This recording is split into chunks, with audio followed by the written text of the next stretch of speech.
Some people ask me, what kind of books should students be reading?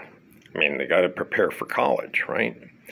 So you might think these are children's books, right?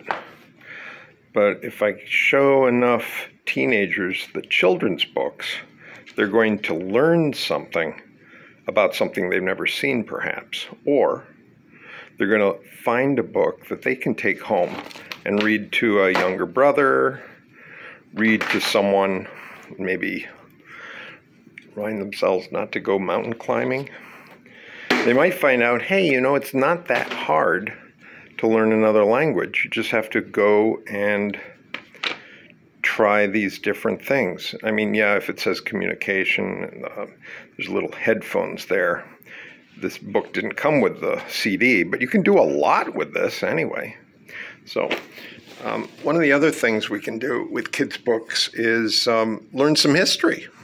So here's a book about the Tulsa race riot, and it doesn't have any pictures in it at all. What kind of children's book is this? But it's about the race riot, so it's dedicated to people of Greenwood. And then here's a wave of massacres. One of them was in 1921. And then it says, this is a book about the race massacre. We need to learn about Greenwood. So if you don't know about Greenwood, this might be a good place to start. It's a neighborhood founded in 1905. Before then, it was owned by Indian tribes or Native American tribes. 15 years, it got 10,000 people. And it was full of hope, okay? It was a place of innovation. It had the first daily newspaper and home of the most successful black-owned, pioneer of the press. They've got a lot of footnotes. See, when you see that note there, it's going to be down here. That's good to know about. Lula Williams had a movie theater. Oh, okay. More than one? Oh, how about that? And many people were hardworking. It was located along the railroad tracks.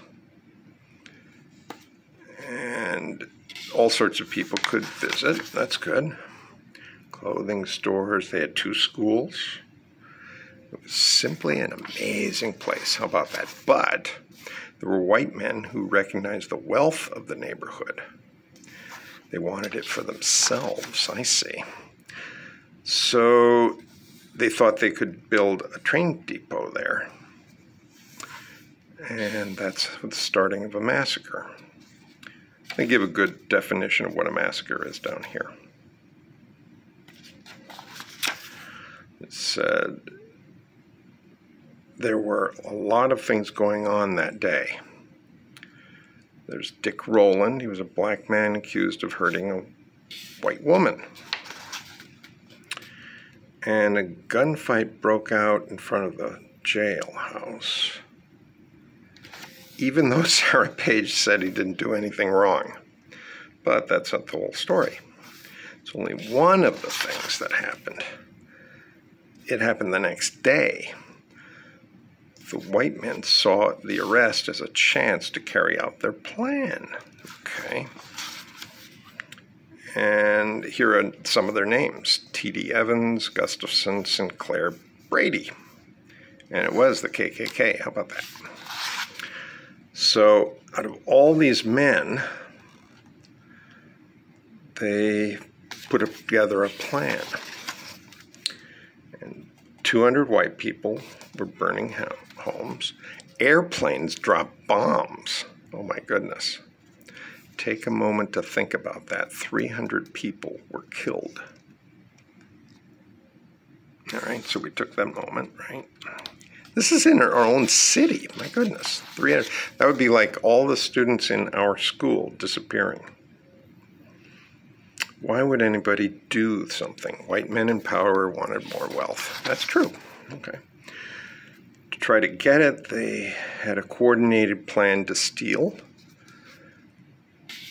Yeah, nothing was on the spur of the moment. Planes were prepared. They had guns and drop things.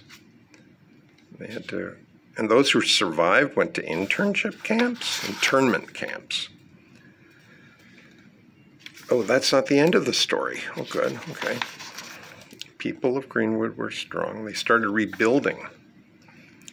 They refused to sell their land. She visited her lawyer and made plans to rebuild the theater. They sued the city and won their case. Hey, that's wonderful. The Red Cross came to help rebuild and set up shop. That is me a really good case. Let's see.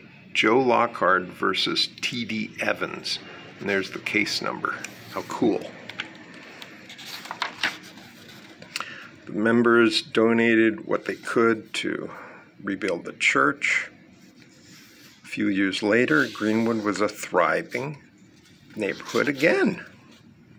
What can we learn from the people of Greenwood?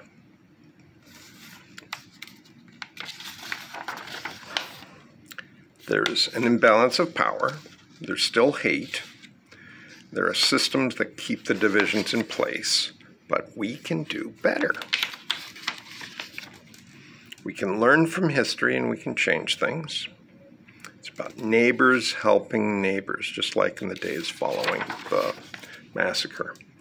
So like the people who fought to rebuild Greenwood, you can do the same. You have the power to make history and keep the tragedies of the past from happening over and over again. And so there was an intro, and now this is the outro. Okay. Despite every attempt to steal their land, they still... Oh, you can go on YouTube and see Reverend Solomon Sir Jones. You can see his videos or movies. I connected. My hope is this book inspired you to learn about them. So we got to go and look stuff up. This is for further readings. Black Fortunes, the story of the first 6 Americans who became millionaires. That would be a good search sentence, right? You might get some video too. The Nation Must Awake, My Life and an Era. They came searching in Tulsa, and the race riot of 1921. These are the people, some of the people who died. My goodness. So that right there is the book. And I hope you agree that sometimes reading a children's book can be helpful even for adults.